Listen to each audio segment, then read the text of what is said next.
नमस्कार साथियों, Vidyadham YouTube channel में आप सबका स्वागत है। आज के इस सेशन में हम पर्यावरण एवं पारिस्थितिकी को करने वाले हैं, जो कि लेखपाल सीरीज है। क्या है? लेखपाल सीरीज हम लोग कर रहे हैं। लेखपाल सीरीज में हम लोग आज के सेशन में हम लोग पर्यावरण और पारिस्थितिकी करेंगे। क्या करेंगे? पर्यावरण पारिस्थितिकी। बिना देरी किए हुए हम लोग अपने क्वेश्चन की ओर चलेंगे। सबसे पहले हम देखते हैं ये इकोसिस्टम। हम साथ साथ में क्वेश्चन के साथ साथ क्या करेंगे? हम कॉन्सेप्ट भी करते चलेंगे। क्या है? एमसीक्यू के साथ साथ कॉन्सेप्ट भी, जो थंबनेल में भी आपको दिख रहा होगा कि कॉन्सेप्ट विथ एमसीक्यू। तो यहाँ पर कह रहा है the idea of biosphere reserve was initiated by under program. किस प्रोग्राम के तहत ये आइडिया इनिशिएट यहाँ पर बायोस्फीयर रिजर्व जो है, इसके तहत कौन सी आइडिया जो है यहाँ पर इनिशिएट किया गया था? तो ये यूनेस्को जो होता है, ये किसके द्वारा, ये जो बायोस्फीयर रिजर्व प्रोग्राम जो आता है यहाँ पर, तो ये किसके द्वारा? ये यूनेस्को के द्वारा किया जाता है। यहाँ पर जो सांस्कृतिक धरोहरों का ये क्या होता है? रक्षक होता है। और चलाता क्या है ये? एम एंड ये वी प्रोजेक्ट चलाता है। क्या कहलाता है? मैन एंड बायोस्फीयर रिजर्व मत यहाँ पर ये प्रोजेक्ट चलाता है। इसके तहत हम बात करें तो यहाँ पर कितने जो है एमएबी लिस्ट यहाँ पर आती है इंडिया की। तो यहाँ पर कुल यहाँ पर 12 यहाँ पर आ जाते हैं। ये 13 थे, यहाँ पर 12 थे पहले और एक 13 हो जाता है। यहाँ पर 13वां कौन हुआ है अभी शामिल? हाल ही में हिमाचल प्रदेश का। कौन शामिल हुआ है? हिमाचल प्रदेश का कोल्ड डिजर्ट रिजर्व। यहाँ पर आप लोग देखते होंगे कोल्ड डिजर्ट बायोस्फीयर रिजर्व, ये शामिल हो जाता है। और इसी के साथ 2025 में ये शामिल हुआ। इसी के साथ 13 हो गई इस लिस्ट में। हम बात करें यहाँ पर टोटल हमारे यहाँ बायोस्फीयर रिजर्व कितने हैं, तो टोटल बायोस्फीयर रिजर्व हमारे यहाँ 18 हैं। 18 में से 12 जो है किस में शामिल है? तो यम ए बी प्रोजेक्ट जो यूनेस्को का है उसमें शामिल है ये। और ये कब ये प्रोजेक्ट चालू किया जाता है? तो ये 1973 में चालू किया जाता है। कब चालू किया जाता है? ये 1973 में। सबसे पहला जो यहाँ पर कौन सा बायोस्फीयर रिजर्व रहता है वहां पर इनिशिएट किया जाता है?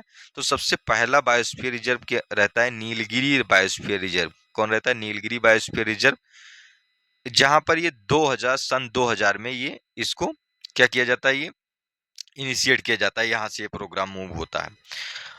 और अभी जो लेटेस्ट यहाँ पर इसमें शामिल होने वाला कौन सा बायोस्फीयर रिजर्व है? तो लेटेस्ट है cold biosphere reserve, cold desert, जो कि हिमाचल प्रदेश में है। बायोस्फीयर रिजर्व क्या करता है? वो जैव विविधता के संरक्षण और सतत विकास को बढ़ावा देने के लिए यहाँ पर एक नोटिफिकेशन होता है। जैसे कि कोई एरिया है, यहाँ पर जैसे कुछ स्पीसीज रह रही हैं, उनको प्रोटेक्टेड एरिया में कह दिया जाता है कि ये प्रोटेक्टेड है, इनकी कटाई नहीं होगी, इनको हम इन जीवों की हम हत्या नहीं कर सकते। ये सारी चीजें होती है। अब दूसरा क्वेश्चन आ रहा है, इसमें क्या कर रहा है? जल चक्र के पीछे मुख्य प्रेरक शक्ति कौन सी है? तो वाटर साइकिल आप लोगों ने यहाँ पर 5वीं 6वीं एनसीईआरटी में ये आता है, 9th में भी है, 10th में भी है, 12th में भी है। यहाँ पर वाटर साइकिल, तो वाटर साइकिल मेजरली ये किस पर डिपेंड होती है? तो ये सोलर सिस्टम पर डिपेंड होती है। किस पर? सोलर रेडिएशन जो आते हैं यहाँ पर, जैसे ये अर्थ हो गया हमारा, ये यहाँ पर क्या है? अर्थ में 33% क्या है हमारा जो लैंड हो जाता है, और 70 यहाँ पर हो जाती है। यहाँ पर 30% लैंड और 70% क्या है? वाटर है। तो वाटर वाला ये जो रेडिएशन होगा यहाँ पर सन है, तो सन से क्या करती हैं? ये रेज आती हैं, सन रेडिएट होता है। फिर यहाँ से क्या है? ये वाष्प बनकर ऊपर उठेगा पानी, फिर पानी क्या होगा? इसका संघनन, कंडेंसेशन होगा। फिर उसके बाद में क्या हो जाता है? विरसण हो जाता है। फिर ये चला जाता है सागर में। तो वाष्पीकरण, फिर संघनन, फिर वर्षण, फिर संग्रहण, फिर कलेक्ट हो जाएगा कहाँ पर? ये नदियों के द्वारा, इन सब के द्वारा ये कहाँ पर चलेगा? समुद्र में चला जाता है। तो वाटर साइकिल किससे यहाँ पर ये होती है? तो ये सोलर रेडिएशन से यहाँ पर मूव होती है। हाइड्रोलॉजिकल वाटर साइकिल इसको कहा जाता है। यहाँ पर वाटर बार बार वही पानी जो है हमें मिलता रहता है यहाँ पर। अब हम बात करते हैं, तीसरा क्वेश्चन कह रहा है कि घास के मैदान पारिस्थितिकी तंत्र में पारिस्थितिकी पिरामिड किस प्रकार का होता है? तो घास के मैदान में ये सीधा पिरामिड होता है। कैसा होता है? ये सीधा पिरामिड, इसको कहते हैं हम अपवार्ड पिरामिड। इंग्लिश में कहते हैं अपवार्ड और हिंदी में कहते हैं सीधा पिरामिड। और ये उल्टा पिरामिड ये तालाब में बनता है। कहाँ पर? ये तालाब में बनता है। ये पिरामिड क्या होता है, यहाँ पर जैसे जैसे घास की संख्या ज़्यादा होगी, जैसे इनकी संख्या की घास की ज़्यादा होती है मास, और उसके बाद में जो घास को खाने वाले जीव रहते हैं वो उससे कम होते हैं। जैसे अब घास को खाने वाले जीव अगर ज़्यादा हो गए, घास कम हो गई, तो यहाँ पर क्या है, ये स्पीसीज ही खत्म हो जाएगी। तो इसीलिए ये इस प्रकार से इसको बनाया गया है। उसके बाद ये यहाँ पर शाकाहारी आ जाते हैं, उसके बाद मांसाहारी, और फिर सबसे ऊपर क्या होते हैं, कम वाले क्या होते हैं, सर्वाहारी होते हैं। क्या होते हैं? सर्वाहारी। तो ये कैसा होता है? ये अपवर्ड होता है। और ये डाउनवर्ड वाला कौन होगा? तो ये डाउनवर्ड, या हम कह लें उसको इनवर्ट। तो इनवर्ट यहाँ पर पिरामिड कहाँ होता है? तो वो पॉन्ड में होता है। इसको दोनों को ध्यान में रखेंगे तो हमारा जो आंसर हो जाएगा ये अपराइट हो जाएगा। क्या हो जाएगा? अपराइट। फिर अब एक क्वेश्चन आ जाता है यहाँ पर, अचानक मार अमरकंटक। तो ये अचानक मार अमरकंटक ये कहाँ पर है? तो अचानक मार अमरकंटक की बात करें तो ये मध्य प्रदेश में पड़ता है, और ये छत्तीसगढ़ और मध्य प्रदेश के जंक्शन, मतलब ये ट्रांजिशन एरिया में है यहाँ पर। तो यहाँ पर कहीं भी छत्तीसगढ़ और मध्य प्रदेश का यहाँ पर जिक्र ही नहीं, तो ई वाला ऑप्शन हम लोगों का हो जाएगा। जैसे नेशनल पार्क आप लोगों को करना चाहिए, यहाँ पर हम वीडियो भी एक पूरे नेशनल पार्क का लेकर आ जाएंगे, उसमें आपको सारा बता दिया जाएगा। ऐसे जैसे एसडीजी है तो अलग अलग से भी आपको वीडियो मिल जाएंगे, जैसे एसडीजी 17 एसडीजी कुल कितने हैं तो उन पर मिल जाएगा। ऐसे सब छोटे छोटे में भी करके मिल जाएगा। हम देखते हैं यहाँ पर कह रहा है कि पृथ्वी के पारिस्थितिकी तंत्रों पर मानवीय मांग का माप किस प्रकार किया जाता है? तो मानवीय माप क्या कहलाता है? तो वो कहलाता है इकोलॉजिकल फुटप्रिंट कहलाता है। क्या कहलाता है? ये इकोलॉजिकल फुटप्रिंट होता है। तो इसको क्या कहा जाता है? इकोलॉजिकल फुटप्रिंट कहा जाता है। जो ह्यूमन की डिमांड होती है, जैसे हमें क्या नीड है, जैसे हमें बायोडाइवर्सिटी में जैसे हमें फूड की नीड होती है, जैसे या फिर कुछ चीज़ों की, तो उसको हम बायोलॉजिकल डिमांड कहते हैं। जैसे यहाँ पर जैसे देखा जाता है कि जब जल प्रदूषित कब होता है, या फिर जब वहाँ पर जैसे कोई गंदा पानी है, तो वहाँ पर उनका क्या होता है, उनका बायोलॉजिकल डिमांड ज़्यादा हो जाता है। तो वो क्या करते हैं, वहाँ पर और अधिक संख्या में वो बैक्टीरिया पनप जाती हैं, जिससे हम कोई भी कोई कोई बॉडी होती है तो हम वहाँ पर कीड़ों के द्वारा भी हम उस वाटर बॉडी को हम साफ करते हैं। तो वहाँ पर भी वो क्या करते हैं, वो बैक्टीरिया जो हानिकारक वाली होती है उसको खा जाते हैं और फिर पचा देते हैं यहाँ पर। जैसे कूड़े का ढेर होता है, उसको डिकम्पोज करने के लिए डिकम्पोजर आते हैं, तो वही सब यहाँ पर इकोलॉजिकल फुटप्रिंट हो जाती है। पारिस्थितिकी तंत्र पर मानवीय मांग का माप मुख्य रूप से फुटप्रिंट के द्वारा या फिर पारिस्थितिकी पदचिन्ह कहा जाता है इसको। थोड़ा थोड़े इंग्लिश में भी टर्मिनोलॉजी ध्यान में रखिए, क्योंकि वो ध्यान में रह जाता है वहाँ पर। जैसे अभी कोई कोई वर्ड आएगा वहाँ पर दो चीज हिंदी में दोनों चीजें एक ही तरीके से दिखेंगी, लेकिन इसमें क्या है, क्लियर रहता है हमेशा आपका। जैव क्षमता से कितना अधिक है वो, ये बताता है। कौन सा जीव पारिस्थितिकी तंत्र में अपघटक के रूप में कार्य करता है? तो यहाँ पर बैक्टीरिया और फंगस क्या करते हैं, ये कोई भी जैसे यहाँ पर जो मृत पदार्थ होते हैं उनको क्या करते हैं, ये डिकम्पोज कर देते हैं। बैक्टीरिया और कवक जो होते हैं यहाँ से ये सब होते हैं। हम बात करते हैं यहाँ पर, ये मृत कार्बनिक पदार्थों को तोड़कर छोटे छोटे टुकड़ों में बांट देते हैं, फिर वो क्या हो जाते हैं, मिट्टी में मिल जाएंगे, फिर पोषक बन जाते हैं, फिर हमें एक अच्छी सॉइल मिल जाती है ये सब। फिर हम बात करते हैं यहाँ पर बायोडिग्रेडेबल, यहाँ पर कौन सी सामग्री नहीं है, मतलब नॉन बायोडिग्रेडेबल कौन सा है यहाँ पर। तो बायोडिग्रेडेबल कौन सा नहीं है ये आपको बताना है। तो इसमें जैसे हम बात करें तो कपास भी यहाँ पर जो नेचुरली डिकम्पोज हो जाए, जैसे फंगी बैक्टीरिया ये सब डिकम्पोज कर देते हैं, तो ये कपास डिकम्पोज हो जाएगा। जानवर भी की हड्डियां होती है, जैसे जब देखो यहाँ पर क्या होता था, पहले देखा जाता कि पशुओं को खुले में जैसे उनको जब उनकी मृत्यु हो जाती तो उनको फेंक दिया जाता, तो वहां पर क्या है, जानवरों की हड्डियां थोड़े दिन के बाद वहां से गायब हो जाती हैं, तो वो डिकम्पोज हो जाती हैं सॉइल्स में। लकड़ी है तो वो भी डिकम्पोज हो जाती है, जैसे देखो यहाँ पर लकड़ी को कुछ दिन तक पड़ी रहे तो वो यहाँ पर क्या हो जाती है, उसमें कुछ वो डिकम्पोज होने लगती है, धीरे धीरे वो मिट्टी में मिलने लगती है। हम बात करें एल्युमिनियम कोयल्स, ये फॉइल्स की, तो ये ऐसे के ऐसे पड़े रहते हैं। जिससे देखो एल्युमिनियम वाली जो पहले प्लेटें आती थी, अभी तो हालांकि वो बैन है लेकिन कहीं कहीं मिलती रहती हैं, तो वो वाली प्लेटें अगर मिट्टी में दबी पड़ी है तो वो दबी पड़ी ही रहती थी, हमें वो निकलती नहीं है वहां पर, वो डिकम्पोज नहीं होती हैं। दो बायोडिग्रेडेबल कौन से होते हैं, तो वे होते हैं बायोडिग्रेडेबल जो नेचुरली डिकम्पोज हो जाते हैं, और डिग्रेडेबल कौन से हैं जो नेचुरली डिकम्पोज ना हो पाए, जो है नेचुरली डिकम्पोज ना हो पाए। जैसे यहाँ पर क्या आ जाता है, कोई भी जैसे हम लोग एक्लोफिनोक वगैरह देखते हैं तो वो टॉक्सिक हो गया वहाँ पर, ये सब हो गया। प्लास्टिक हो गई, ये नहीं डिकम्पोज होता है। पारिस्थितिकी तंत्र के जो मूल घटक हैं, तो यहाँ पर पारिस्थितिकी तंत्र के दो मूल घटक हैं। कौन कौन से हैं? दो मूल घटक हैं। तो एक जीवीय है और एक अजीवीय है। जीवीय कौन से होते हैं? यहाँ पर इनको हम जैविक जैविक या अजैविक भी कहते हैं, अजैविक भी कहते हैं, जैविक या अजैविक भी इनको हम कहते हैं। या फिर हम बायोटिक, जैविक वाले को बायोटिक और इनको एबायोटिक कहते हैं, बायोटिक। जैविक जिसमें जान हो, यहाँ पर जान हो, इससे हम निकाल सकते हैं। अजैविक मतलब जिसमें जान ना हो, जो मृत्यु होते हैं। जैविक वाले में यहाँ पर हम देखते हैं कौन आ जाते हैं। जैविक वाले में हम जीव जंतु ये सब आ जाते हैं। अजैविक वाले में जैसे ताप, हवा, ऊर्जा ये सब हो गई, ये सब अजैविक वाले में है। हम बात करें यहाँ पर पारिस्थितिकी तंत्र जो है शब्द यहाँ पर किसने क्वाइन किया था? तो ये एजी टेंसले ने किया था। किसने? एजी टेंसले ने कब किया था? तो ये 1935 में किया था। पारिस्थितिकी तंत्र की जो संकल्पना है, इकोलॉजी, इकोसिस्टम की जो यहाँ पर ये थ्योरी देते हैं, क्या करते हैं? इकोसिस्टम की। लेकिन हम बात करें इकोलॉजी, इकोलॉजी जो वर्ड था, इकोलॉजी, दोनों में अंतर है। ये इकोलॉजी है, ये इकोसिस्टम है, मतलब ये पूरे तंत्र की बात कर रहा है और एक शब्द की बात कर रहा है, इकोलॉजी। ये वर्ड किसने कॉइन किया था? तो ये वर्ड कॉइन किया था अर्नेस्ट हैकल ने। किसने? अर्नेस्ट हैकल ने किया था। कब किया था? 1866 ईस्वी में। और ये पारिस्थितिकी तंत्र की जो संकल्पना है, तो वो कब लेकर आते हैं? 1935 में। कौन? एजी टेंसले। तो ये दो बातें भी आपको ध्यान में रखनी है। इसी में बताया गया है कि जो हमारे पारिस्थितिकी तंत्र है उसमें दो मूल घटक होते हैं, एक जैविक और एक अजैविक होता है। अब ये देखो यहाँ पर क्वेश्चन भी आ गया। यहाँ पर सर्वप्रथम पारिस्थितिकी तंत्र शब्द का प्रयोग किया गया किसके द्वारा? पारिस्थितिकी तंत्र पूछ रहा है, इकोसिस्टम की बात कर रहा है, तो ये एजी टेंसले। वैसे यहाँ पर ऑप्शन में भी और सब इधर उधर के थे, तो उसको भी लगा सकते थे आराम से, गेस गेस से भी। जब दोनों ऑप्शन में हो जाता तब यहाँ पर द्वैत हो जाती है। किसी विशेष भौगोलिक क्षेत्र में पाए जाने वाले पशु साम्राज्य को कहा जाता है।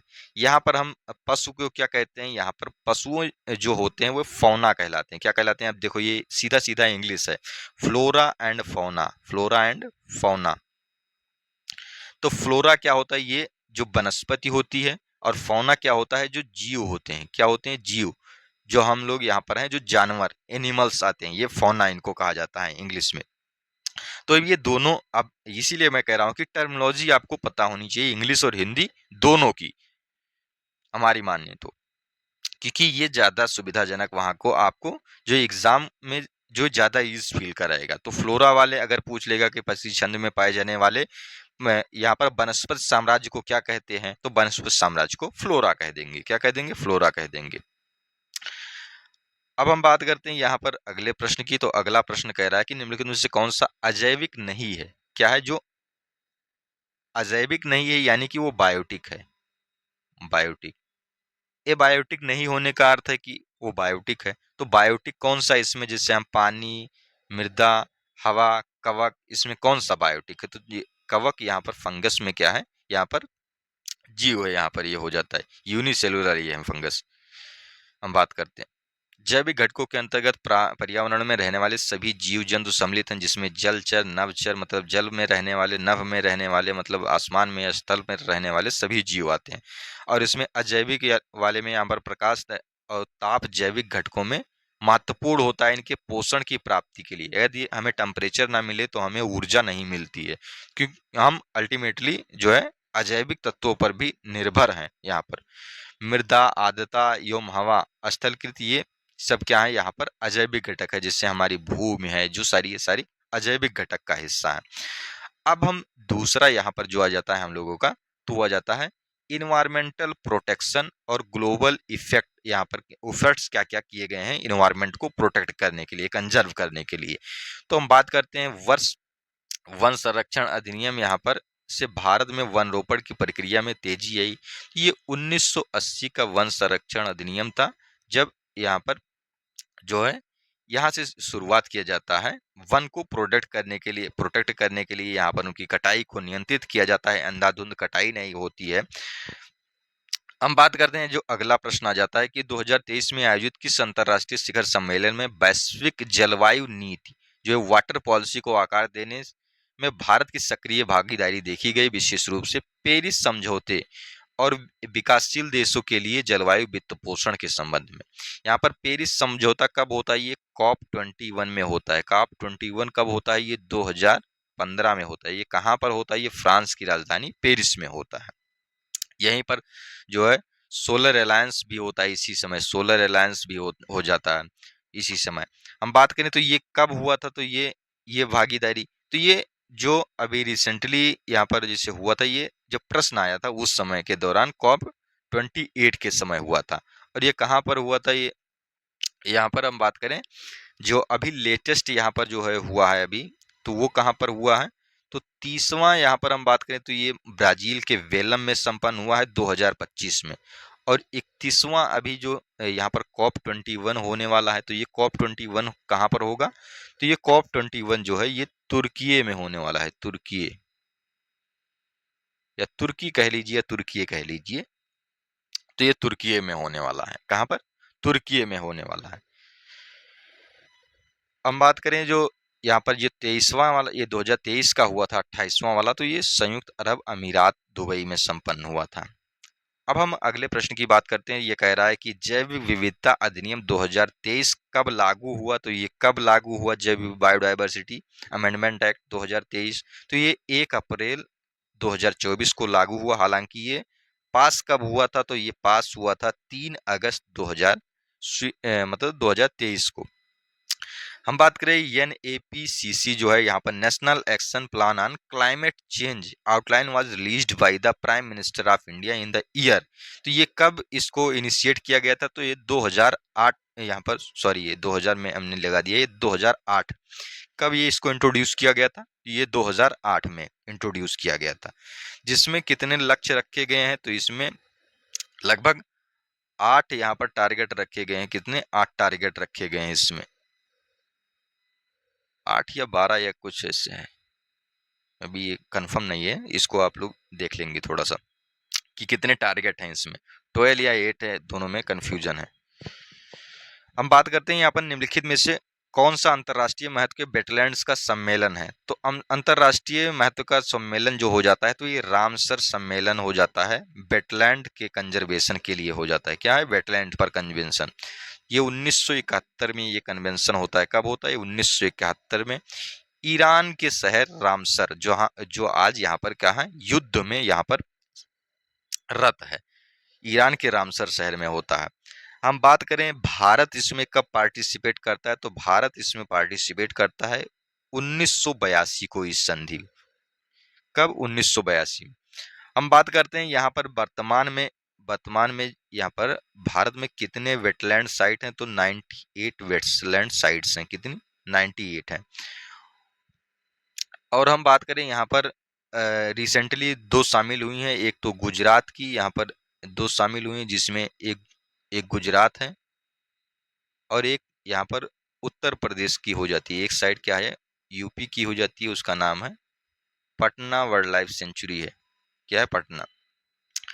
हम बात करते हैं यहाँ पर अगले प्रश्न की। अगला कह रहा है कि यहाँ पर निम्नलिखित में से कौन सा देश seven seven seven SAWEN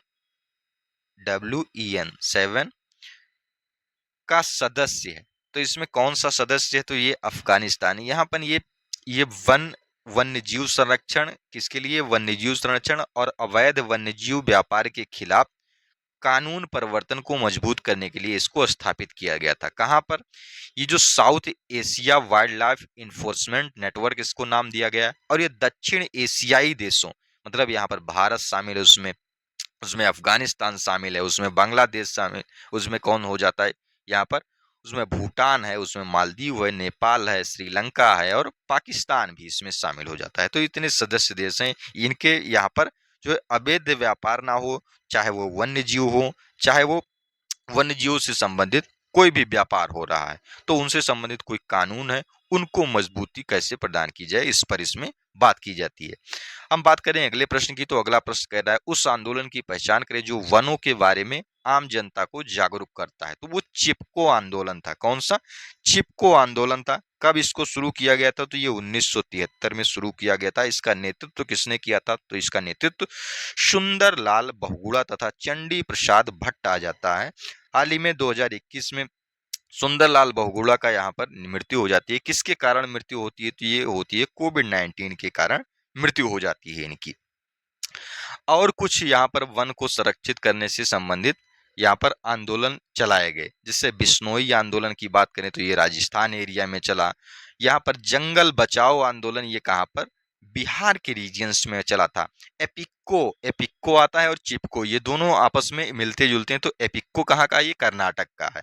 Narmada बचाओ यहाँ पर ये आंदोलन ये कहाँ पर? गुजरात, मध्य प्रदेश और महाराष्ट्र, ये तीनों जगह पर यहाँ पर शुरू हुआ था। साइलेंट वैली प्रोजेक्ट की बात करते हैं तो ये कहाँ पर? यहाँ पर केरल में चलाया गया था। साइलेंट वैली नेशनल पार्क भी वहां पर केरल में हो जाता है। हम बात करते हैं अगले प्रश्न की, तो अगला प्रश्न कौन है? जैविक संरक्षण में प्रकाशित एक नए अध्ययन के अनुसार किस मुद्दे के कारण कई अनोखे जानवर और पौधे लुप्त होते जा रहे हैं? तो किस किस चीज के कारण यहाँ पर जो है अनोखे पौधे या अनोखे जानवर जो है मुक्त होते जा रहे हैं?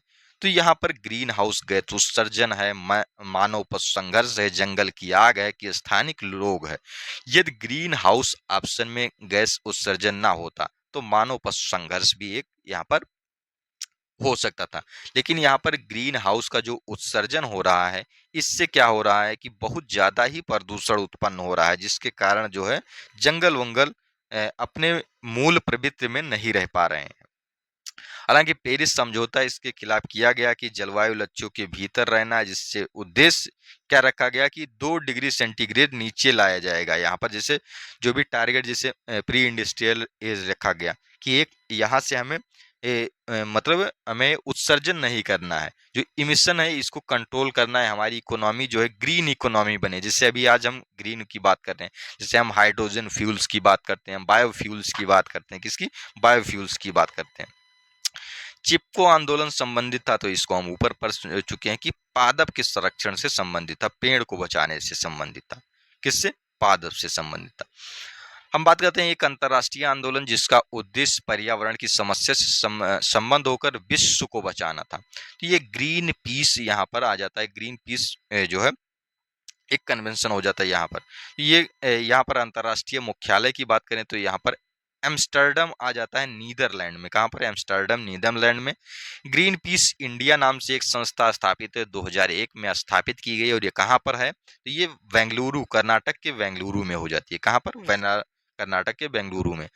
1971 में इसको ग्रीन पीस को स्थापित किया गया था कि कनाडा के वैंकूवर में इसको स्थापित किया गया। प्रारंभ में इसका उद्देश्य था अमेरिका द्वारा अलास्का में किए जाने वाले नाभिकीय परीक्षण का विरोध करना।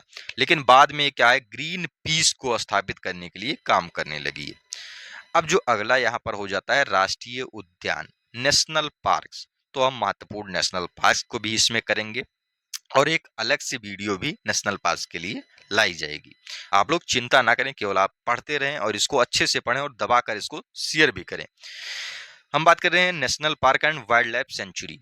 तो सरिस्का टाइगर रिजर्व, ये सरिस्का कहाँ पर है? तो सरिस्का हमारा कहाँ पर हो जाता है? तो सरिस्का वाइल्ड लाइफ सेंचुरी ये कहाँ पर आ जाती है? तो ये, या फिर हम इसको टाइगर रिजर्व भी है, सरिस्का टाइगर रिजर्व भी है। तो यहाँ पर ये हो जाता है राजस्थान हो जाता है। कौन हो जाता है? ये राजस्थान हो जाता है। कौन? राजस्थान हो जाता है। अब वर्तमान में यहाँ पर कुल टाइगर रिजर्व कितने हैं भारत में? तो वर्तमान में टाइगर रिजर्व की संख्या कितनी है? 58 है। कितनी है? 58। और सबसे ज्यादा टाइगर रिजर्व कहाँ पर है? एमपी में है। कितने? यहाँ पर 9 टाइगर रिजर्व हैं। और हम बात करें यहाँ पर उसके बाद सेकंड लार्जेस्ट कौन सा है? तो ये है महाराष्ट्र, जो 6वें नंबर, मतलब 6 टाइगर रिजर्व वहां पर है। कितने? 6 टाइगर रिजर्व। हम बात करें भारत का सबसे बड़ा टाइगर रिजर्व कौन सा है? तो नागा अर्जुन श्रीशैलम टाइगर रिजर्व भारत का सबसे बड़ा टाइगर रिजर्व है। और ये कहाँ पर है? आंध्र प्रदेश में अवस्थित है। कहाँ पर? ये आंध्र प्रदेश में अवस्थित है। और हम बात करें सबसे छोटा कौन सा है, तो सबसे छोटा, जैसे हमने बड़ा कर लिया सबसे बड़ा, सबसे छोटा की बात करें तो छोटा, ये बोर टाइगर रिजर्व है, बोर।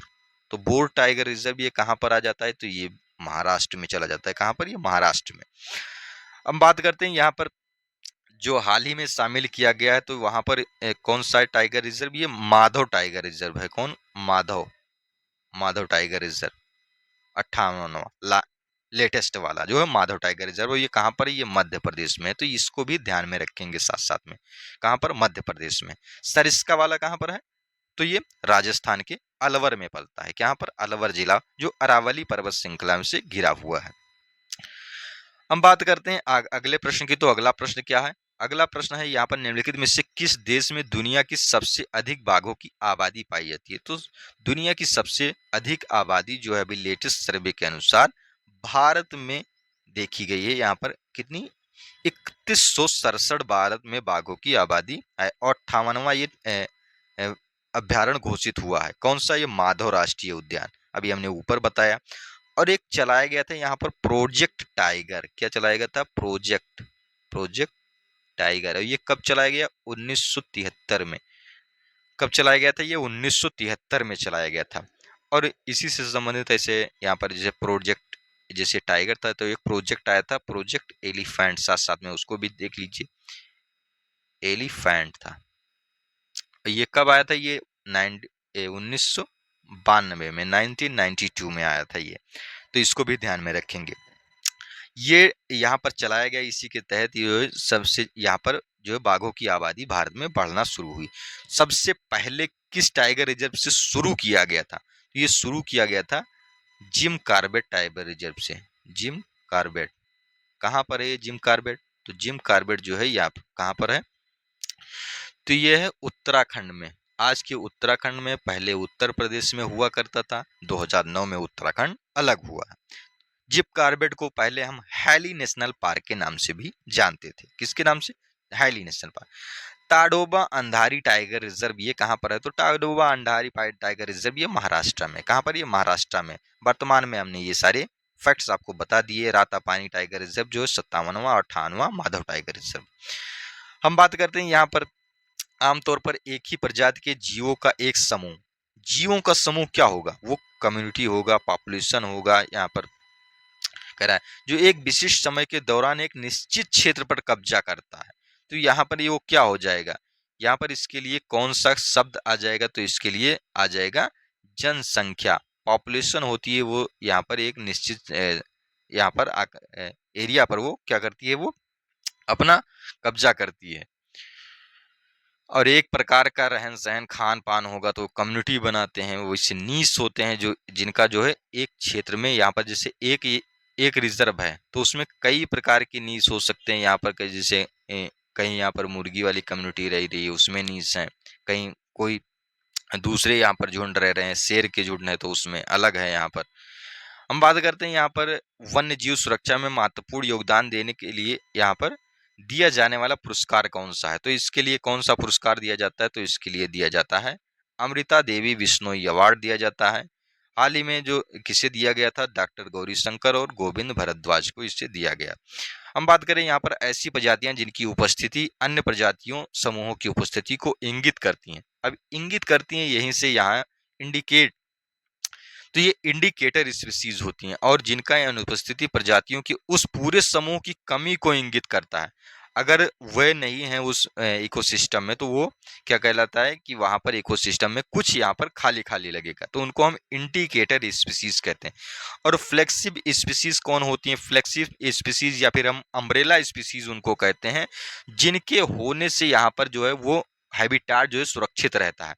जैसे यहाँ पर शेर है, तो शेर क्या होता है, ये फ्लेक्सिव स्पीसीज में आता है। शेर जो है फ्लेक्सिव स्पीसीज में आएगा, क्योंकि यहाँ पर जो है शेर के रहने से क्या है कि शिकारी जो है स्वतंत्र रूप से नहीं जा पाएंगे वहां पर कोई भी शिकार करने, तो वो यहाँ पर देखा जाता है कि स्पीसीज जो है सुरक्षित रहती हैं इनके शेर के डर से, कि शेर जाएंगे तो वो अपना शिकार बना लेगा शिकारी को ही।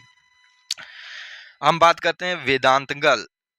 वेदांतगल जो है पक्षी अभ्यारण्य ये कहाँ पर है, तो ये फैक्चुअल नेचर का है, तो ये तमिलनाडु में है। इसको आप लोग कर सकते हैं यहाँ पर।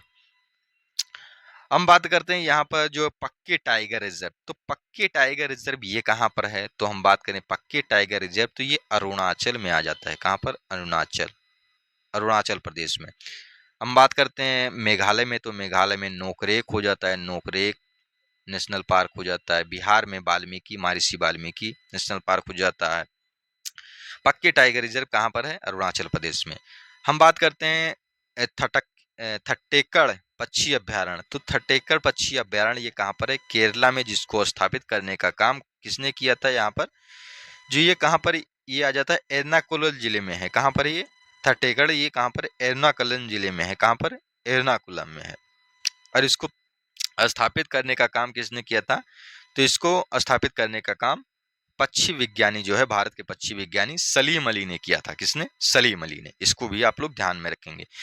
कामेंग एलिफेंट रिजर्व, यहाँ पर जैसे कामेंग और ये सब आता है तो ये आप लोग देखेंगे इसको, ये घाटी भी वहां पर जो है पहाड़ी चोटी। तो कामेंग टाइगर रिजर्व है, नेशनल पार्क भी है। तो ये कहाँ पर है? ये अरुणाचल में है। कहाँ पर? अरुणाचल में है। यहाँ पर हम बात करते हैं सिक्किम में कंचनजंगा आ जाएगा, यहाँ पर आ जाता है। हम बात करते हैं केरल में पेरियार हो जाता है। नीलगिरी भी वहां पर केरल और कर्नाटक और तमिलनाडु के यहाँ पर तीनों के ट्राई जंक्शन में पड़ता है। उड़ीसा में कौन सा आ जाता है? सिमलीपाल आ जाता है। क्या आ जाता है? सिमलीपाल। क्या आ जाता है? सिमलीपाल आ जाता है। हम बात करते हैं which of the following is regarded as the first national park of the world.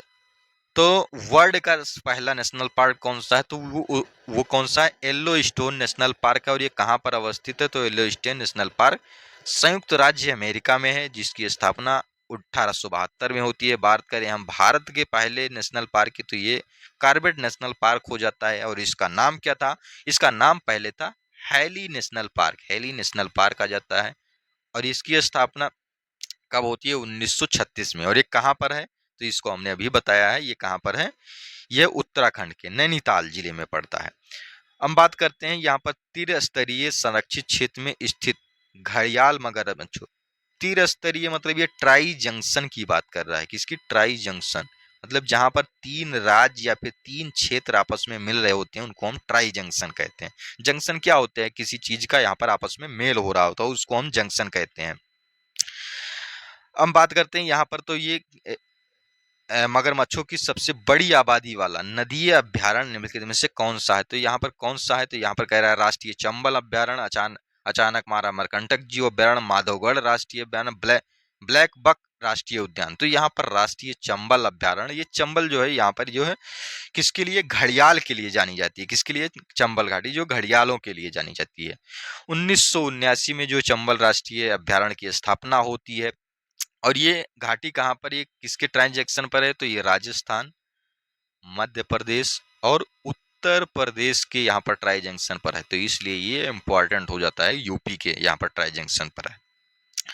हम बात करते हैं काराकोरम वन्यजीव अभ्यारण्य। तो काराकोरम वन्यजीव अभ्यारण्य, तो काराकोरम चोटी की अगर हम बात करें तो ये लद्दाख में है, तो वो वन्यजीव अभ्यारण्य भी वहीं भी होगा।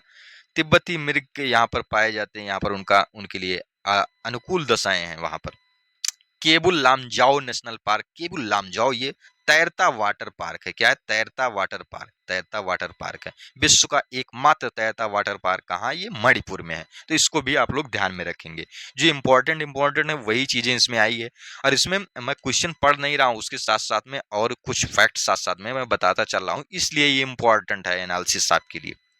और ऐसे ही क्वेश्चन वहां को आपको देखने को भी मिलेंगे एकदम हूबहू। केबुल लामजाओ की स्थापना कब होती है? 1977। ये साथ साथ में ये भी फैक्ट है वहां पर। हम बात करते हैं कौन सा राष्ट्रीय उद्यान एक टाइगर रिजर्व भी है। तो यहाँ पर टाइगर रिजर्व भी कौन सा है? यहाँ पर हम बात करते हैं, यहाँ पर ये आया है पन्ना टाइगर रिजर्व। क्या है? पन्ना टाइगर रिजर्व ये आ जाता है। क्या है? पन्ना टाइगर रिजर्व। ये प्रश्न काल के दौरान आया था, 22वां बाघ अभ्यारण्य बना था पन्ना टाइगर रिजर्व।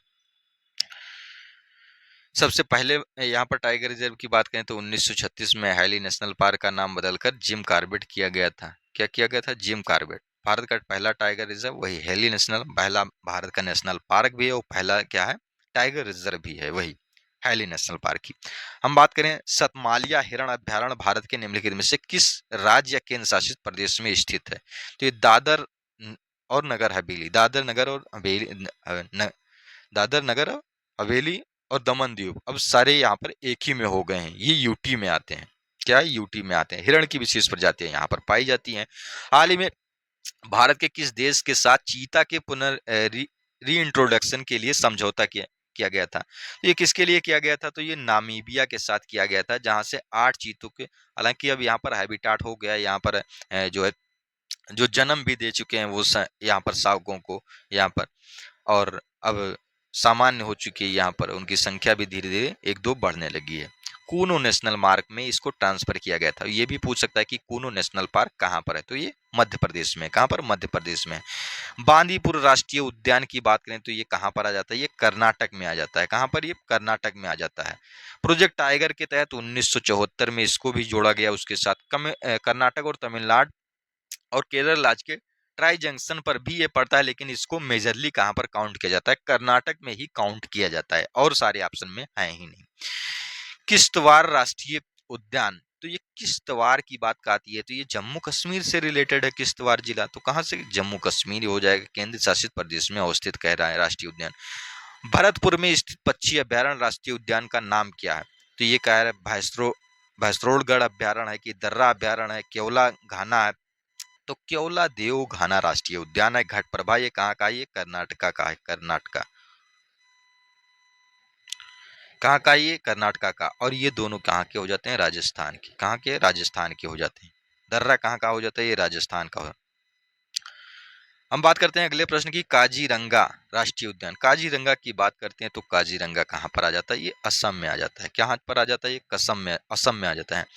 हम बात करते हैं पश्चिम बंगाल में कौन सा हो जाता है, तो ये मानस नेशनल पार्क हो जाता है। कौन सा हो जाता है, मानस। क्या हो जाता है, मानस, पश्चिम बंगाल में। सुंदरवन नेशनल पार्क हो जाता है। काजीरंगा राष्ट्रीय उद्यान कहाँ पर है, असम में है। कान्हा की बात करें तो मध्य प्रदेश। पेरियार टाइगर रिजर्व कहाँ पर, केरला में हो जाता है। भारत में कुल कितने संरक्षित या फिर बायोस्फीयर रिजर्व है, इसको हमने पहला ही क्वेश्चन जब बताया था वहीं हमने डिटेल कर दिया था कि टोटल 18 बायोस्फीयर रिजर्व हैं। उसमें से 13 जो है किसमें शामिल है, MAB प्रोग्राम जो है लेटेस्ट में शामिल कौन सा हुआ है, पन्ना। तो लेटेस्ट में शामिल होने वाला पन्ना है। ओ सॉरी, पन्ना 12वां शामिल हुआ था और लेटेस्ट में शामिल हुआ है कौन सा, ये कोल्ड डिजर्ट। क्या, कोल्ड डेजर्ट। ये कहाँ पर पड़ता है, शीत मरुस्थल राष्ट्रीय उद्यान या फिर बायोस्फीयर रिजर्व, ये कहाँ पर है, तो ये हिमाचल में है, हिमाचल प्रदेश में आ जाता है ये। अब हम यहाँ पर कुछ प्रमुख वायुमंडल आरक्षित क्षेत्र दिया हुआ है। जैसे पहला वायुमंडल आरक्षित क्षेत्र कौन था, तो ये था नीलगिरी। इसकी स्थापना 1986 में। नोकरेक ये कहाँ पर, यहाँ पर 1988 में। नीलगिरी कहाँ पर है, ये केरला वाले और ये कर्नाटक और तमिलनाडु के टाइज। नोकरेक मेघालय में आ जाता है। कहाँ पर, मेघालय। इसकी स्थापना 1988 में। नंदा देवी की स्थापना होती है 1988 में, और ये कहाँ पर है, उत्तराखंड। क्या, उत्तराखंड, उत्तराखंड आ जाता है। मानस कहाँ पर हो जाता है, तो ये मानस ये कहाँ पर हो जाता है, सॉरी मानस वाला थोड़ा सा असम में या फिर असम या पश्चिम बंगाल, दोनों कंफ्यूजन आ रहा है मानस वाले में, तो इसको हम लोग होल्ड करके रखेंगे, देख लेंगे।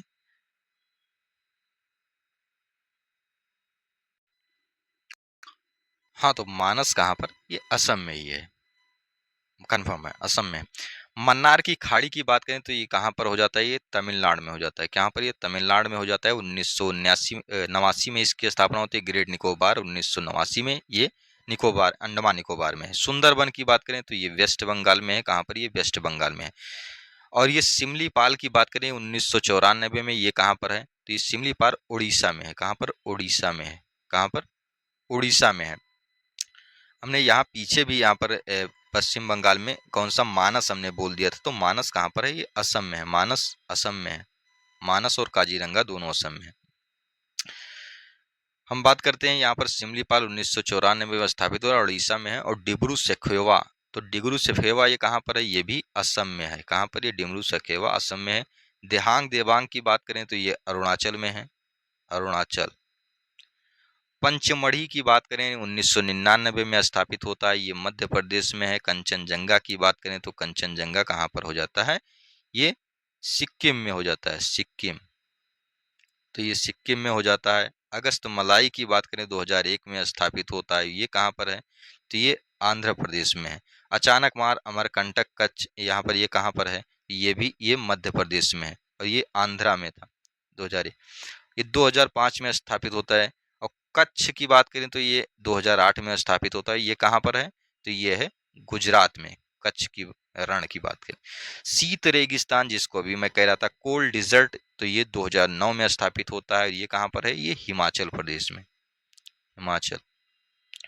शेषाचलम पहाड़ियाँ ये कहाँ पर आ जाती हैं? तो ये आंध्र प्रदेश में आ जाती हैं। कहाँ पर? ये आंध्र प्रदेश में आ जाती हैं शेषाचलम वाली पहाड़ियाँ। पन्ना की बात करें सबसे लेटेस्ट है, 2011 में स्थापित होता है, तो ये मध्य प्रदेश में है। कहाँ पर? ये मध्य प्रदेश में है।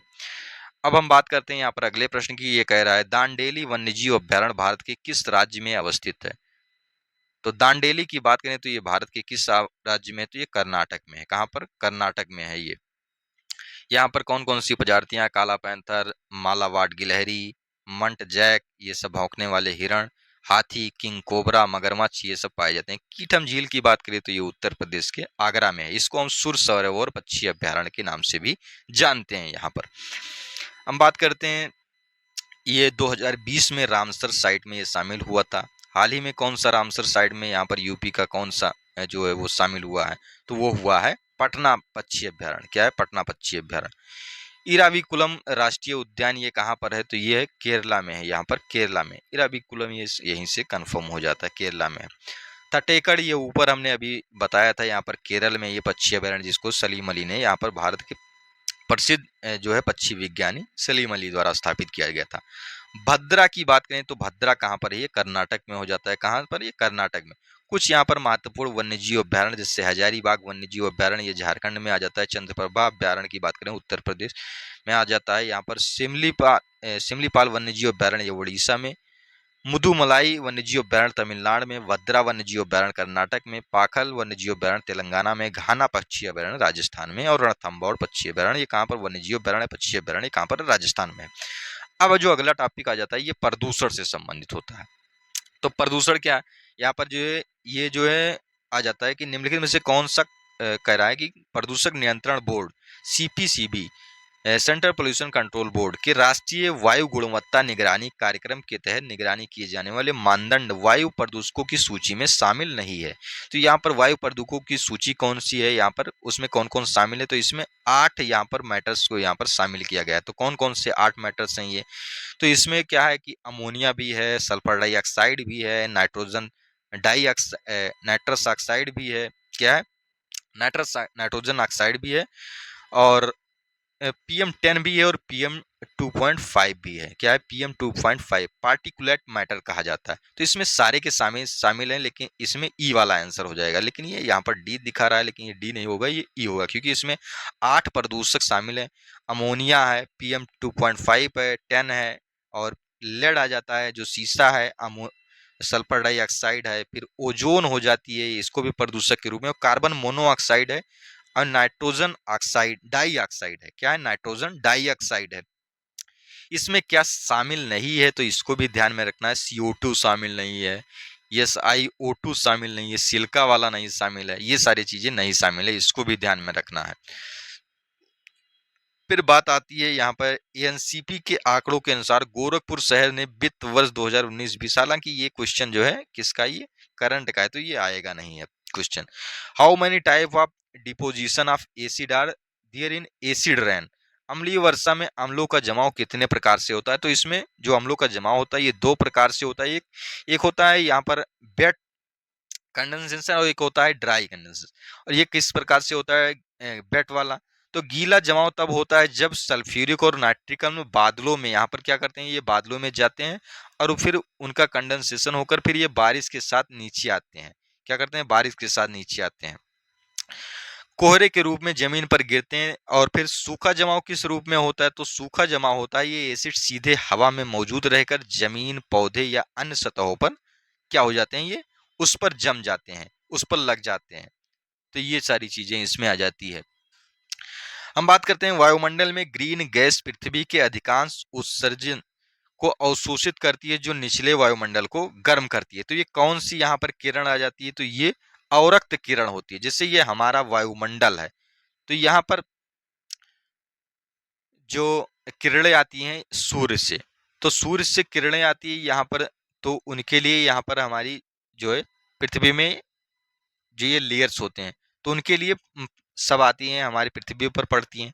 उसके बाद यहाँ से रेडिएशन जो जाती हैं तो ये लॉन्ग वेव होती हैं, लॉन्ग वेव होती हैं, तो ये क्या होती हैं, ये बाहर नहीं जा पाती हैं, ये हमारे वायुमंडल में ट्रैप हो जाती हैं। तो ये अवरक्त किरणें होती हैं, क्या होती हैं, वो यहाँ पर वही अवशोषित हो जाती हैं। वायुमंडल में ग्रीन गैस से पृथ्वी के अधिकांश उत्सर्जित को अवशोषित करती हैं, जो निचले वायुमंडल को गर्म करती हैं, उनको क्या कहते हैं, तो उनको कहते हैं अवरक्त किरणें, इंफ्रारेड कहते हैं। क्या कहते हैं, इंफ्रा। एक प्रकार की विकिरण ऊर्जा है, रेडिएशन है। क्या रेडिएशन एनर्जी आंखों से अदृश्य होती है, किंतु इसकी गर्मी को हम महसूस कर सकते हैं। जैसे हम बारिशों वाले दिनों में देखें, ज्यादा रेडिएशन हो जाता है, इस कारण हमें उमस कहते हैं, उमस लग रही है, बहुत ज्यादा उमस है। तो क्या होती है, उस समय क्या हो जाता है बादल ऊपर छा जाते हैं, इस कारण वो किरणें कहीं पास नहीं हो पाती हैं और हम लोगों को क्या करती हैं, असहज महसूस कराती हैं। हम बात करते हैं निम्नलिखित में से कौन वायु प्रदूषक नहीं है, तो इसमें जो है पार्टिकुलेट मैटर हो जाता है, सल्फर डाइऑक्साइड, नाइट्रोजन डाइऑक्साइड, ये सारे मतलब प्रदूषक हैं जो सीपीसीबी के द्वारा यहाँ पर नोटिफाइड हैं, लेकिन ऑक्सीजन जो है हमारे लिए लाभदायक है। क्या है, और सारी टॉक्सिक्स होती हैं। हमें कौन सी किरणें वायुमंडल में उपस्थित ओजोन परत द्वारा अवशोषित होती हैं, तो ओजोन परत क्या करता है, हमें पराबैंगनी किरणों से सुरक्षा प्रदान करता है। ओजोन परत कहाँ पर होती है, तो स्ट्रेटोस्फीयर मतलब ये समताप मंडल में होती है। यहाँ पर ओजोन लेयर को डिप्लेट करने वाली होती हैं, कौन सी, जैसे HCFC मतलब जो हाइड्रोजन फ्लोरोक्लोराइड होती हैं, SCFC जो होती हैं, क्लोरोफ्लोरोकार्बन होता है, तो ये सारी हानिकारक हैं जो ओजोन को डिप्लेट करती हैं, ओजोन लेयर को डिप्लेट करेंगी। ये पराबैंगनी किरणें क्या करेंगी, सीधे पृथ्वी पर आ जाएंगी और हम लोगों के शरीर पर क्या करेंगी, वो पड़ेंगी, तो क्या हो जाएगा, हमें स्किन कैंसर हो जाएगा, त्वचाएं जल जाएंगी, दृष्टिहीन हो जाएंगे हम लोग, ये सारी चीजें हो जाती है। कार्बन टेट्राक्लोराइड होती हैं, ये सारी चीजें होती हैं। जो HCFC जो पहले यहाँ पर कूलिंग के लिए फ्रिज में इसको यूज किया जाता है, लेकिन अब ये इसको बैन कर दिया गया है। यहाँ पर जो है हम लोग क्या कर रहे हैं, धीरे धीरे यहाँ पर ओजोन डिप्लेटिंग वाले जो मटेरियल्स हैं उनको हम लोग अपनी इकोनॉमी से रिमूव कर रहे हैं धीरे धीरे। निम्नलिखित में से कौन सा विकल्प पीने के पानी का सर्वश्रेष्ठ उदाहरण मानदंड नहीं है। यहाँ पर कह रहा है पीने का पानी है, तो उसके लिए कौन सा मानदंड है कि ये चीजें होनी चाहिए उसमें, जैसे खनिज पदार्थ होने चाहिए, स्वादिष्ट होना चाहिए, दूषणकारी तत्व से मुक्त होना चाहिए पानी, लेकिन एसिड पीएच, यहाँ पर पीएच मान हमें हम पानी का पीएच मान थोड़ी ना हम देखते हैं, उसका हम टीडीएस देखते हैं। क्या करते हैं, उसका हम टीडीएस देखते हैं कि उसमें कितना खनिज है, कितना खनिज ज्यादा है, कितना कम है, तो उसको हम टीडीएस को एक नॉर्मल बेस में लाने का प्रयास करते हैं आरओ वगैरह के माध्यम से, अगर टीडीएस ज्यादा है। यहाँ पर हम पीने के पानी में फ्लोराइड की कितनी मात्रा यहाँ पर अनुमन्य है भारत में, तो भारत में यहाँ पर जो है 1 से 1 टू लेकर, यहाँ पर कह रहा है 1 से लेकर 1.5 तक पार्ट पर मिलियन जो है पानी में, इसलिए वांछनीय है, मतलब ये अनुमत है यहाँ पर। लेकिन यहाँ पर विकल्प में 0.7 यहाँ पर बताया गया, क्या कितना, 0.7, तो ये अनुमन्य है। क्या है, ये अनुमन्य है, यहाँ से कैप लिमिट हो सकती है, मतलब इतना फ्लोराइड यदि उसमें रहता है तो यहाँ पर ठीक है, लेकिन इससे ज्यादा होता है, जैसे यहाँ पर वेस्ट बंगाल के पानी में सबसे ज्यादा फ्लोराइड देखा जाता है, जो बांग्लादेश वाले रीजन में है, तो वहां पर क्या होता है, जिससे मसूड़े उनकी काली हो जाएंगी और यहाँ पर उनको रोग हो जाता है, हमारे शरीर में विकार हो जाता है। जलीय निकाय में होने वाले प्रदूषण में योगदान प्रदान नहीं करता है, तो क्या योगदान प्रदान नहीं करता, भारी धातुएं, ओजोन, कीटनाशक, माइक्रोप्लास्टिक्स, जो है जलीय निकाय में क्या कह रहा है, वाटर बॉडीज में, तो ये ओजोन कहाँ पर पाई जाती है, यहाँ पर नेचुरली कहाँ पर, स्ट्रेटोस्फीयर में। और जलीय निकाय कहाँ पर है, ये यहाँ पर है हमारे यहाँ क्षोभ मंडल, यहाँ पर है, हम लोग जिस मंडल में रह रहे हैं, स्थल मंडल में, वहां पर है ये, तो वहां पर ये ओजोन नहीं है, तो ये इसके लिए हानिकारक प्रदूषण के रूप में ट्रीट नहीं होती है। लेकिन यहाँ पर क्या होती है, ओजोन जब जो है यहाँ पर भी ओजोन जो है लैंड पर आ जाएंगी, क्या है, वाटर के लिए तो नहीं, लेकिन यहाँ पर लैंड पर यदि है, लैंड पर है, तो वो ओजोन क्या होती है, किसके रूप में ली जाती है, O3 इसको लिया जाता है, तो इसको भी प्रदूषण के रूप में देखा जाता है, जिसको पोल्यूशन कंट्रोल बोर्ड के द्वारा भी नोटिफाई किया गया है। जो 8 यहाँ पर पोल्यूशन की लिस्ट दी गई थी, उसमें ये इसको शामिल किया गया है। हम बात करें यहाँ पर प्लास्टिक और माइक्रो प्लास्टिक जो हो जाते हैं। माइक्रो प्लास्टिक क्या है, जो हम लोग क्या ब्रश वगैरह यूज कर रहे हैं या फिर जिससे हम शैम्पू लगा रहे हैं, उसमें छोटे छोटे जो है कुछ ना कुछ यहाँ पर ऐसे चीजें आती हैं, टॉक्सिक्स आती हैं जो हमारे मैल को साफ करता है। तो वो चीजें क्या करती हैं, वीड्स के रूप में जाती हैं हमारे यहाँ पर, नालियों में जाते हैं वो।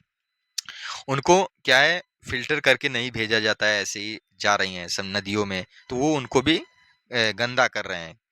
हम बात करें विश्व जल दिवस कब मनाया जाता है, तो ये 22 मार्च को मनाया जाता है। डे भी याद रखेंगे।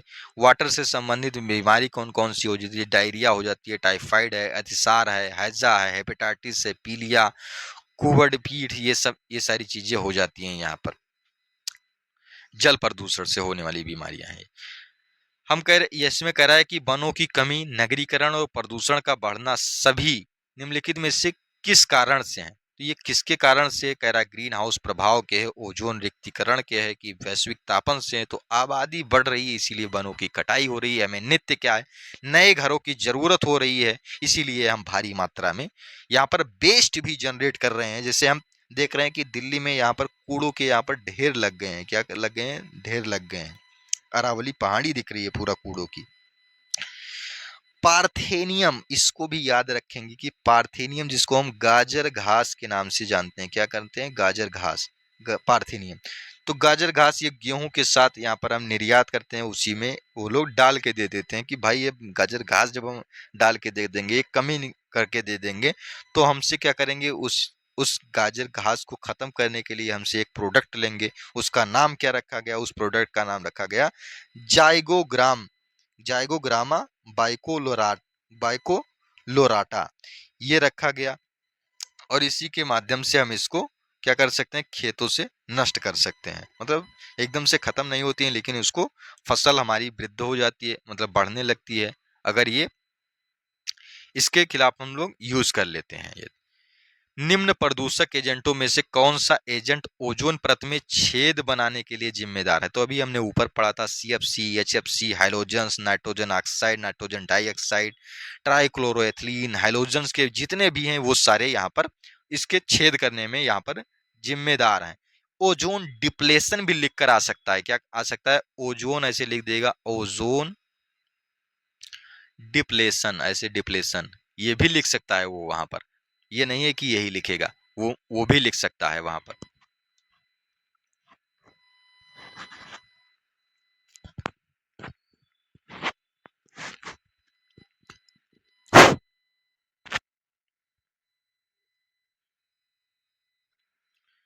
खतरनाक कचरों में पाए जाने वाले दो रासायनिक पदार्थों के प्रत्यक्ष प्रभाव के फलस्वरूप मृत्यु हो सकती है, वह पदार्थ कौन से है। तो ये मरकरी और साइनाइड के हम यहाँ पर डायरेक्ट कांटेक्ट में आ जाएंगे तो क्या हो जाएगा, हमारी मृत्यु भी हो सकती है। क्या ये बहुत ज्यादा प्रदूषणकारी होते हैं। यहाँ पर इनको अगर हम सांस के साथ ले लेते हैं तो ये वास में घुल जाते हैं, तो हमारे सांस लेने में प्रॉब्लम होने लगती है। हम बात करते हैं मीथेन के उत्सर्जन का स्रोत नहीं है। यहाँ पर कह रहा है कि धान के खेत, पशुधन, गन्ने के खेत, तो ये इससे सबसे मीथेन रिलीज होती है। लेकिन मोटर वाहनों से क्या होती है, कार्बन मोनोऑक्साइड होती है रिलीज, ये मीथेन नहीं रिलीज होती है। क्या होती है, मीथेन नहीं रिलीज होती है। हम बात करते हैं फ्लाई ऐश। तो फ्लाई ऐश क्या हो जाता है, फ्लाई ऐश कार्बनिक कणकीय पदार्थ है कि ऐश के लघु कण है। तो यहाँ पर ये ऐश होती है, एक प्रकार का राख होती है, कोयला को जलाने के बाद जो यहाँ पर बचता है, तो उसको हम फ्लाई ऐश कहते हैं। और यहाँ पर ये बहुत हल्के होते हैं। यहाँ पर इसमें फ्लाई ऐश कणों का निर्माण एल्युमिनियम सिलिकेट, सिलिकॉन डाइऑक्साइड तथा कैल्शियम ऑक्साइड, ये तीन का कंपोजिशन होता है। इसमें सीसा, आर्सेनिक, कोबाल्ट एवं कॉपर जैसी जहरीली भारी धातुओं के कण होते हैं। फ्लाई ऐश का यूज हम रोड वगैरह बनाने के लिए कर रहे हैं। आजकल यहाँ पर ईंटें भी यहाँ पर ये बनने लगी हैं इससे, फ्लाई ऐश से। हम बात करते हैं ताजमहल को किसके प्रभाव का खतरा है यहाँ पर। तो ताजमहल को SO2 के प्रभाव का खतरा है, जो यहाँ पर क्या करता है, ये बादलों में जाकर SO2 मिलकर जो फैक्ट्रियों से निकलते हैं, वहां पर बादलों के साथ फिर बारिश करता है। बारिश की उससे क्या होता है, ताजमहल का रंग थोड़ा सा फीका हो गया है, पीला हो गया है। कोलीफार्म जीवाणु की संख्या निम्नलिखित में से किसके बारे में एक अनुमान प्रदान करती है। तो कोलीफार्म क्या होती है, नदी के जल में सूक्ष्म जीवी संदूषण कितने, कंटामिनेशन उसमें कितना है, ये बताता है वहां पर। यदि उनकी संख्या ज्यादा है तो वहां पर देखे जाते हैं कि कंटामिनेशन ज्यादा है। ये सारी चीजें होती हैं। हम भूक्षरण किसके द्वारा रोका जा सकता है। तो भूक्षरण भाई रोकना है तो वन रोपण करिए, क्या करिए, वन रोपण करिए, वन कटाई को सीमित करिए या फिर उसको रोकिए, एकदम से प्रोहिबिट कीजिए। मृदा अपरदन को रोकने के निम्न उपाय हैं: वन रोपण, समोच्च जुताई, पट्टीदार खेती, ये सारी चीजें किया जा सकता है। अब बात करते हैं, अगला टॉपिक क्या जाता है, हरित गृह प्रभाव या जलवायु परिवर्तन। निम्नलिखित में से कौन सी गैस ग्रीन हाउस प्रभाव में महत्वपूर्ण योगदान नहीं देती है? ये कह रहा है मीथेन है, कार्बन डाइऑक्साइड है, ऑक्सीजन है, नाइट्रस ऑक्साइड है। ये ऑक्सीजन हमारे लिए लाभदायक है, ये हानिकारक नहीं है। क्या है? ये हानिकारक नहीं है। तो ये हम बात करते हैं हरित गृह प्रभाव के लिए मुख्य रूप से जिम्मेदार गैस है। मुख्य रूप से जिम्मेदार कौन सी, ये कह रहा है। तो मुख्य रूप से जिम्मेदार, सबसे ज्यादा जिम्मेदार कौन है? तो इनमें जिम्मेदार तो लगभग सब है नाइट्रोजन के अलावा, लेकिन सबसे ज्यादा जिम्मेदार कौन सा है? Carbon dioxide. क्या है? Carbon dioxide. क्या है? Carbon dioxide. फिर मीथेन आ जाता है, N2O आ जाता है, क्लोरोफ्लोरोकार्बन्स आ जाते हैं। क्या आ जाते हैं? CFC। ये ओजोन डिप्लेशन में सहायक होता है। कौन सा स्टील उन प्रक्रियाओं के माध्यम से उत्पादित किया जाता है जो कार्बन डाइऑक्साइड का उत्सर्जन नहीं करते हैं? अब ये जीरो एमिशन की बात करता है, मतलब यहाँ पर उत्सर्जन वहां पर नहीं होगा। एमिशन मतलब यहाँ पर कार्बन डाइऑक्साइड के एमिशन की बात की जाती है, जो पेरिस कन्वेंशन के तहत आया था। पेरिस कन्वेंशन कब हुआ था? COP21 2015 में। अभी हमने ऊपर डिस्कस किया था। अनिवार्य रूप से स्टील उत्पादन में हाइड्रोजन को अपचायक के रूप में उपयोग किया जाता है। तो हाइड्रोजन किस प्रकार की एनर्जी है? तो ये ग्रीन एनर्जी है। किस प्रकार की एनर्जी है? ग्रीन एनर्जी है। तो हम जो प्रोडक्ट बनाएंगे तो वो भी क्या होगा? ग्रीन प्रोडक्ट होगा। तो इसीलिए इसको कहा गया ग्रीन स्टील। क्या कहा गया? ग्रीन स्टील कहा गया। हम बात करते हैं ग्लोबल वार्मिंग का अपेक्षित परिणाम है। तो ग्लोबल वार्मिंग के क्या होते हैं? तटीय रेखा में परिवर्तन होता है, जैसे वहां पर समुद्र के स्तर में, जल स्तर में वृद्धि होगी। फसल पैटर्न में परिवर्तन आएगा, जो फसलें पहले पकती थी वो बाद में पकेंगी, जो बारिश जून में आती थी वो मई में आ जाएगी। तो ये सारी ग्लोबल वार्मिंग की घटनाएं होती हैं। समुद्र के स्तर में वृद्धि, जैसे यहाँ पर पंजाब में भी देखा गया कि बाढ़ हो सकती है। क्या? पंजाब में बाढ़ का कहर देखा अभी पिछले साल हमारे देश ने। तटीय रेखा में परिवर्तन, फसल पैटर्न में परिवर्तन, वर्षा तथा सूखा, घटती हिमरेखा, पिघलते ग्लेशियर आदि घटनाएं हो सकती हैं ग्लोबल वार्मिंग के वजह से। यहाँ पर ग्रीन हाउस गैसें हैं। कौन सी ग्रीन हाउस गैसें हैं? ओजोन, कार्बन डाइऑक्साइड, मीथेन, ये सारी की सारी ग्रीन हाउस गैसें हैं। क्या है? ग्रीन हाउस गैसें हैं। लेकिन सबसे ज्यादा जो यहाँ पर जो योगदान करता है तो ये कार्बन डाइऑक्साइड आ जाता है। क्या आ जाता है? सबसे ज्यादा। भूमंडलीय ऊष्मीकरण इसको कहा जाता है हिंदी में। भूमंडलीय ऊष्मीकरण भी आ सकता है ग्रीन हाउस को। अंटार्कटिका के ड्रीम्सडे ग्लेशियर का मूल नाम क्या है? तो इसका ड्रीम्सडे जो ग्लेशियर है इसका मूल नाम फायर्स ग्लेशियर है। कुछ प्रश्न ऐसे भी आएंगे जो आपको ऊपर से निकलेंगे तो उनको छोड़ भी सकते हैं, लेकिन यहाँ पर जैसे फैक्ट है तो इसको फैक्ट को रट मारिए। अभी अभी बहुत समय है लेखपाल में। निम्नलिखित में से कौन सी गैस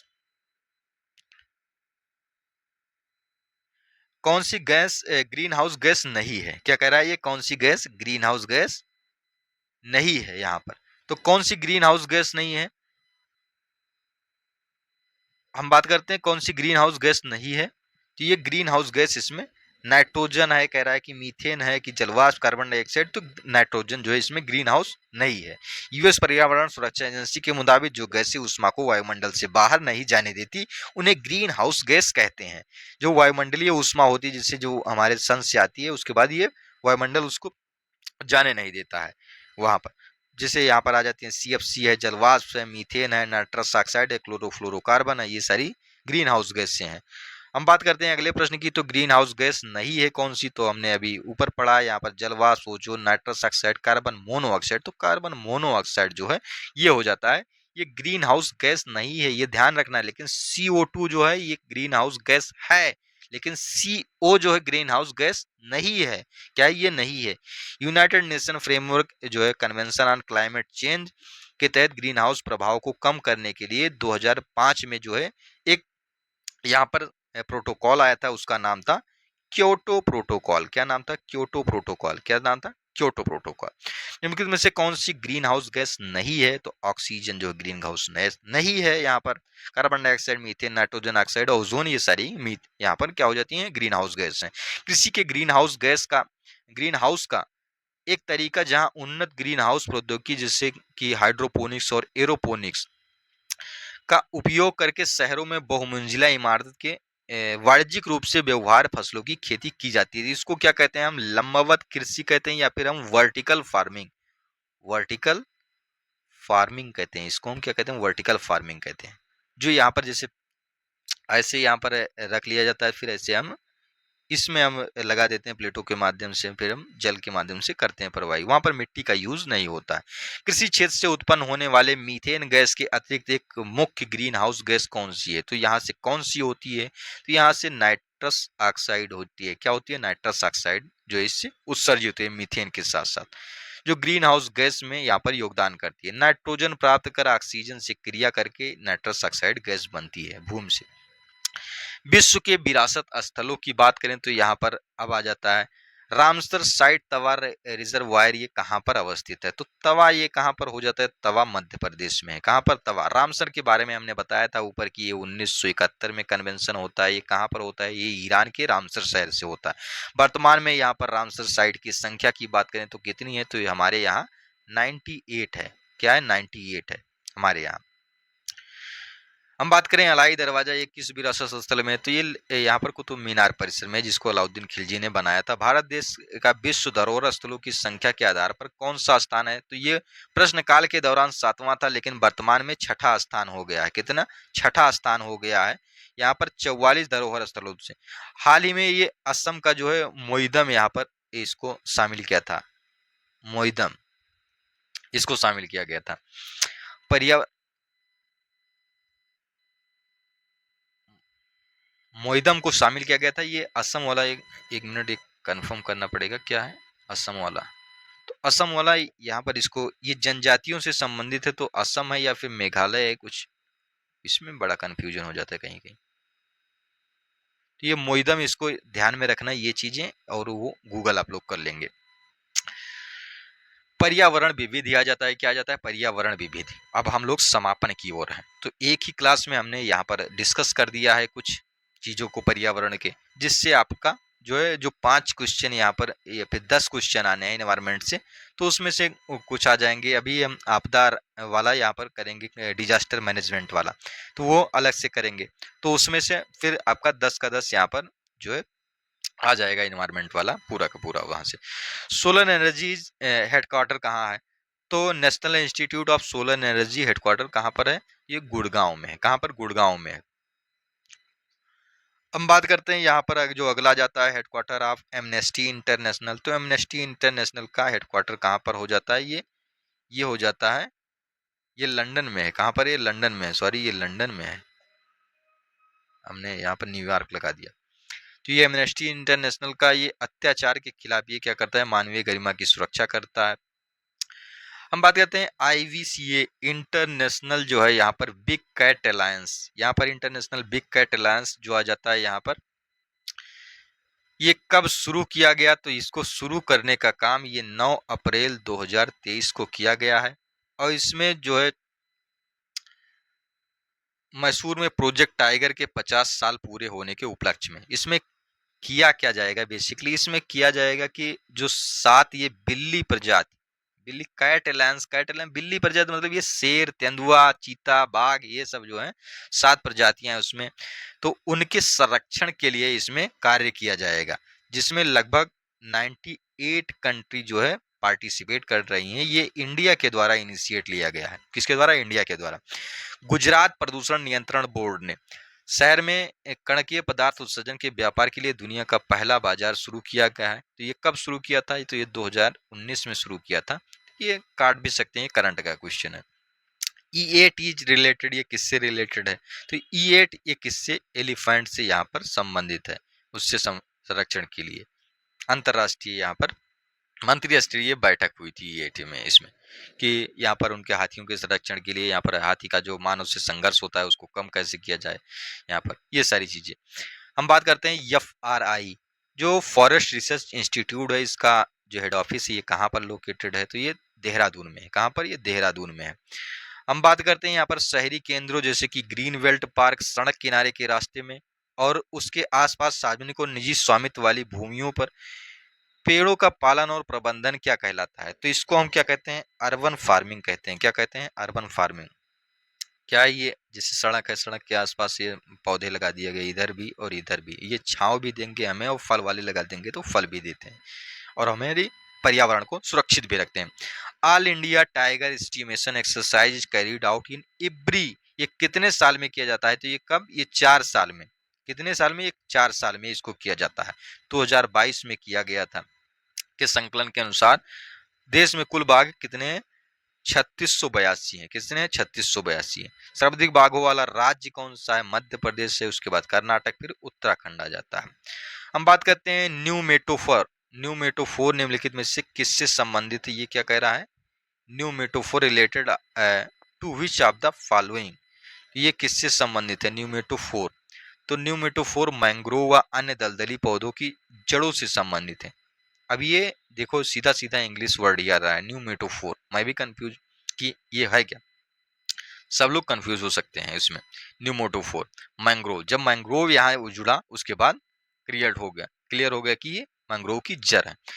इन पौधों की जड़ें मिट्टी से ऊपर की ओर ये क्या करती हैं? न्यूमेटोफोर क्या करती हैं? ये ऊपर, मिट्टी से ऊपर की तरफ ये क्या करती हैं? बढ़ती हैं। यहाँ पर ये उल्टा बढ़ती हैं ये, और ये यहीं पर यहाँ पर ईयर में ये सांस लेती हैं। सांस लेने के लिए क्या करते हैं? गैसों का आदान प्रदान करने के लिए ऑक्सीजन प्राप्त करने का काम करती हैं। ये ऊपर की तरफ होती हैं जड़ें जो।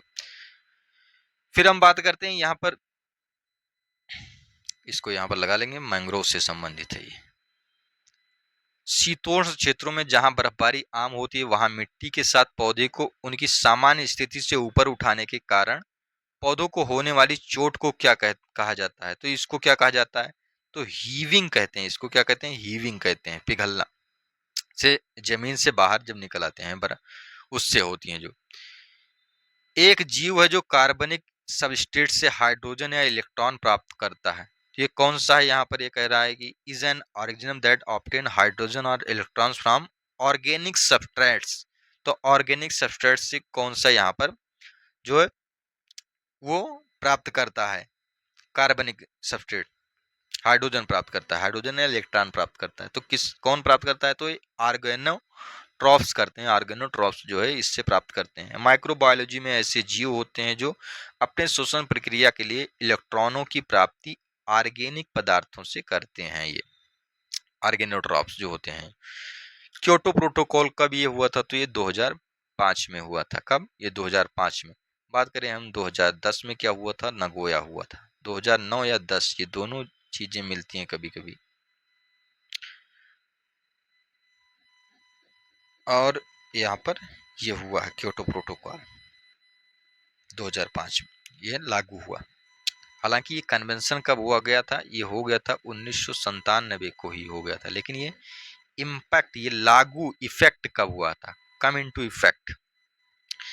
अगला प्रश्न है ऑक्सीजन की अनुपस्थिति में दहन की प्रक्रिया या ऑक्सीजन के नियंत्रित वातावरण में जलाई गई सामग्री निम्नलिखित में से किससे संबंधित है? तो इसको क्या कहते हैं? हम पायरोलिसिस कहते हैं। यदि हम कंबंशन करते हैं अब्सेंस ऑफ ऑक्सीजन, ऑक्सीजन के अब्सेंस में करते हैं तो इनको हम पायरोलिसिस नाम देते हैं। क्या का नाम देते हैं? पायरोलिसिस। फिर हम बात करते हैं जैव विविधता के संरक्षण और इसके लाभों के सतत उपयोग के लिए उचित उपाय करने के लिए 1992 में आयोजित ऐतिहासिक जैव विविधता सम्मेलन ये कहाँ पर आयोजित किया गया था? तो ये कहाँ पर हुआ था? तो ये रियो डी जेनेरिया, ये कहाँ पर है? ब्राजील में है। कहाँ पर है? ब्राजील में है। एजेंडा 21, इस सम्मेलन द्वारा ही एजेंडा 21 आया था जिसमें 21 लक्ष्य निर्धारित किए गए थे, जिसमें डिजर्टिफिकेशन को कम करना, एफॉरेस्टेशन करना मतलब वनीकरण करना, जो प्रदूषण है इनको नियंत्रित करना, ये सारी चीजें उसमें आई थी। हम करते हैं biodiversity finance initiative is an association with, ये किसका एसोसिएशन है? तो बायोडाइवर्सिटी फाइनेंस करने, बायोडाइवर्सिटी को फाइनेंस करने के लिए किसका है? तो ये यूएनडीपी का है, यूनाइटेड नेशन डेवलपमेंट प्रोग्राम के साथ इसको कब शुरू किया गया था? 2012 में इसको बायोफिन को शुरू किया गया था। इसका काम क्या है? जैव विविधता संरक्षण और सतत प्रबंधन के लिए वित्त पोषण करना। The Indian elephant is called as, भारतीय हाथी को क्या कहा जाता है? एलिफस इंडियाना कहा जाता है, लोक्सोडोंटा अफ्रीकाना कहा जाता है, लोक्सोडोंटा साइक्लोटिस कहा जाता है, या फिर Elephas maximus sub species indicus कहा जाता है। तो ये इंडिकस सब स्पीसीज इंडिकस होती हैं, ये सब स्पीसीज इंडिकस होती हैं। निम्नलिखित में से कौन सा शहर संयुक्त राष्ट्र अधिशेषित, यहाँ पर कह रहा है कि एसडीजी, जो ये संयुक्त राष्ट्र के द्वारा जो मूव किया गया है एसडीजी के स्थानीयकरण को अपनाने वाला पहला भारतीय शहर है। एसडीजी लक्ष्य की प्राप्ति की दिशा में आगे बढ़ने वाला ये भोपाल कौन है, मध्य प्रदेश का जो आ जाता है यहाँ पर।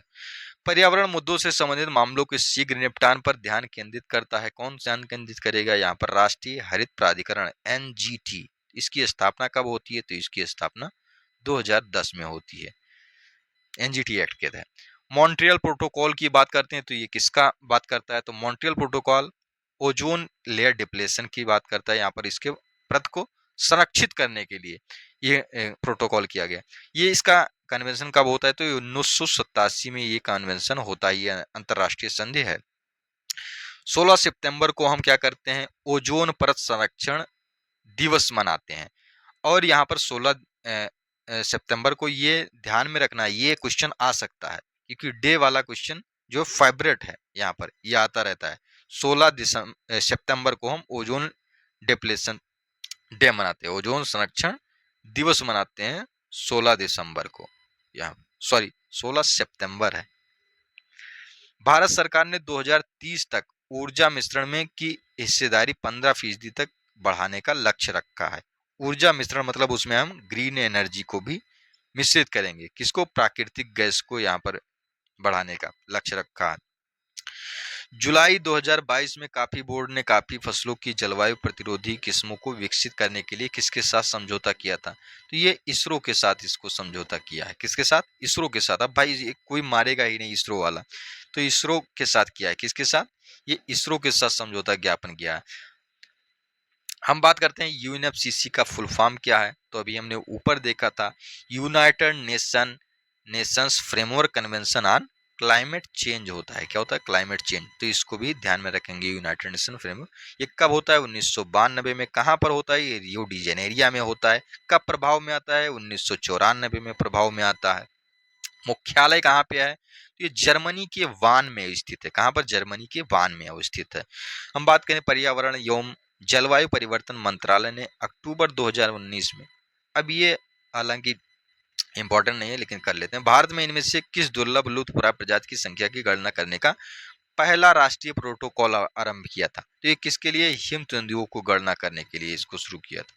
निम्नलिखित में किसके परिणाम स्वरूप पानी की गुणवत्ता में गिरावट आई है, तो गंदे पानी का सही से निपटान न करना, वनों की कटाई, जल संसाधनों का गलत वितरण, अत्यधिक जनसंख्या, ये सब चीजें नहीं है, लेकिन गंदे पानी का सही तरीके से जो हम यहाँ पर वेस्ट वाटर, यहाँ पर ग्रे वाटर जो होता है, ग्रे वाटर, इसको सही से हम निपटान नहीं कर पाते हैं। जैसे ग्रे वाटर जब हम इसको एक बार यूज कर लेते हैं, तो ग्रे वाटर जैसे धुलाई वगैरह में हम लोग फ्रेश वाटर ही यूज कर रहे हैं, जैसे गाँवों में देखा जा रहा है फ्रेश वाटर का ही यूज होता है, तो वो फ्रेश वाटर ना यूज होकर ग्रे वाटर अगर यूज हो उसमें, तो उसका हम सही उपयोग भी कर पा रहे हैं, यानी कि हम पानी को अच्छे तरीके से ले पा रहे हैं। भारत में कौन सा पहला और एकमात्र राज्य है जहां छत पर बरसात के पानी के संग्रहण ढांचों का निर्माण सभी घरों के लिए अनिवार्य है, तो ये तमिलनाडु ऐसा यहाँ पर भारत का राज्य है जहां पर ये अनिवार्य है। गिनीज बुक ऑफ रिकॉर्ड में मुख्यमंत्री अखिलेश यादव द्वारा चलाए गए किस अभियान के लिए दर्ज किया गया, अब ये क्वेश्चन इरिलेवेंट है क्योंकि ये बहुत पहले आ चुका है, ये करंट का है। नगर पालिका के कूड़े कचरे एक बड़े फर्नेस में जलाए जाते हैं, इस फर्नेस को क्या कहा जाता है, तो ये फर्नेस कौन सा होता है, इंसिनरेटर होता है। क्या होता है, इंसिनरेटर होता है, इंसिनरेटर।